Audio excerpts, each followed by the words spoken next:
के वाले आए हैं, लेकिन उनकी बातों से लग रहा है कि वो लंबी लंबी फेंक रहे हैं।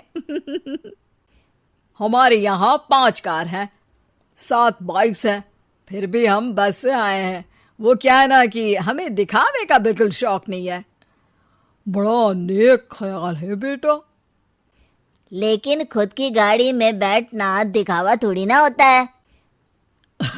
अरे हम दिल्ली से आए हैं, वहाँ पोल्यूशन बहुत है ना, तो हम गाड़ी में नहीं निकलते हैं। हाँ, ये उससे भी बड़ा नेक ख्याल है बेटा।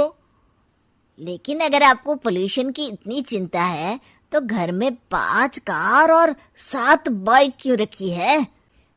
अरे इतने पैसे हैं, फुर्सत में क्या करेंगे, कुछ ना कुछ खरीद लेते हैं। अभी पिछले ही हफ्ते एक हेलीकॉप्टर खरीदने का सोच रहा था।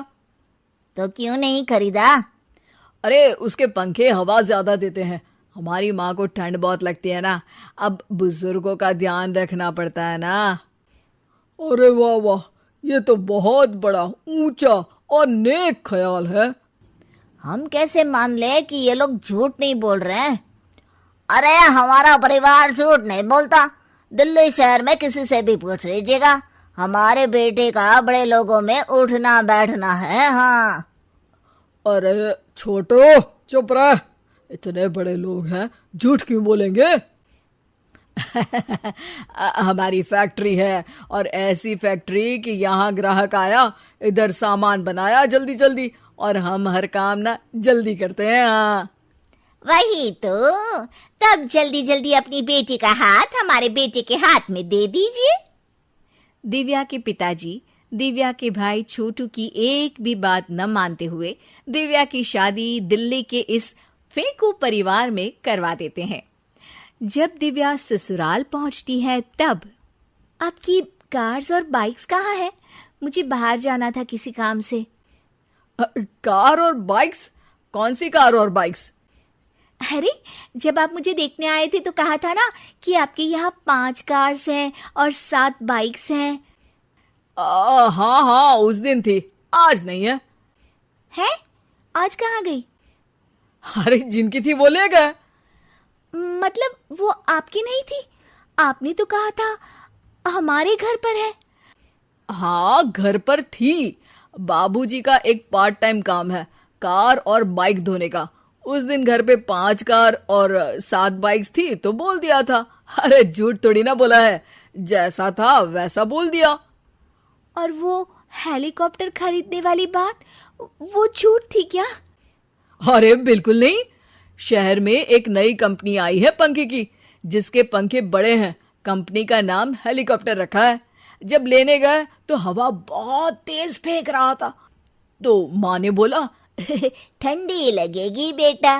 वैसे भी दिल्ली में ठंड ज्यादा होती है ना। झूठ कहाँ बोला मैंने, जैसा था वैसा बोल दिया। हे भगवान, और वो फैक्ट्री वाली बात, इधर ग्राहक आया उधर सामान तैयार। अरे वो भी तो बिल्कुल सही है, मेरा ना पानी पूरी का ठेला है, इधर ग्राहक आता है उधर पानी पूरी बना देता हूँ। अरे झूठ कहाँ बोला, जैसा था वैसा बोल दिया।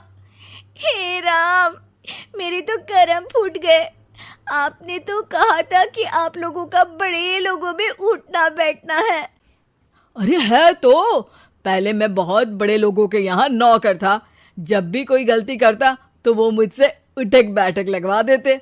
हो गया ना बड़े लोगों में उठना बैठना।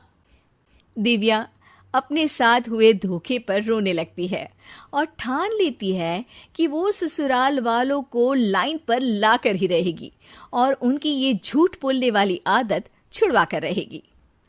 आप लोग खाने में क्या लेंगे? करेला खा लूंगा। अरे मुझे तो टिंडे खाने हैं। कद्दू खाऊंगा। अच्छी बात है, खाने की टेबल पर मिलते हैं। शाम को जब सब खाने की टेबल पर मिलते हैं तो सब देखते हैं कि टेबल पर प्लेट्स में एक पूरा और कच्चा कद्दू रखा है, कच्चा करेला रखा है और कच्चे टिंडे भी रखे हैं। बहू, ये सब क्या है? ससुर जी के लिए करेले, आपके लिए टिंडे और श्रवण जी के लिए कद्दू। अरे वो तो दिख रहा है, लेकिन ये पकाया क्यों नहीं है? आप लोगों ने पकाने को तो नहीं कहा था, बस मैंने पूछा था क्या खाएंगे, तो आपने ये कहा था कि करेले, टिंडे और कद्दू खाने वाले हैं। ये क्या मजाक है दिव्या, तुम झूठ बोल रही हो। अरे मजाक कहाँ है, आपने कहा कद्दू खाएंगे तो खाइए, ऐसे थोड़ी ना कहा था कि पका हुआ खाएंगे। और वो आप क्या कहते हैं, जैसा था वैसा बोल दिया, झूठ कहाँ बोला मैंने। दिव्या की बात सुनकर, समझकर सब शर्मिंदा हो जाते हैं और उन्हें अपने किए और झूठ बोलने की आदत पर पछतावा होता है।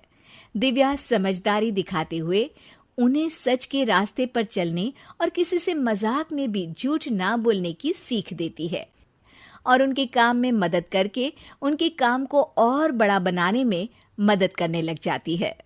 तेरे दिल को दिल लगी न लगे, दिल लगी तेरे दिल को